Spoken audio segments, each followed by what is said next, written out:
वो कौन सा परिंदा है जिसकी आंखें सबसे बड़ी होती हैं?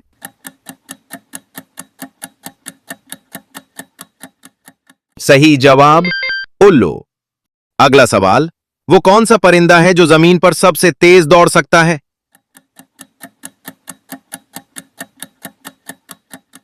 सही जवाब शुतुरमुर्ग। अगला सवाल, वो कौन सा परिंदा है जो अपने पंजों से शिकार करता है?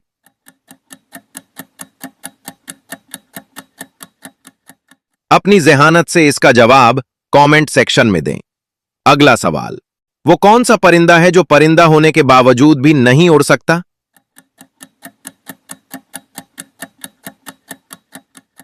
सही जवाब पेंगुइन। अगला सवाल, कौन सा परिंदा मरे हुए जानवरों का गोश्त खाता है?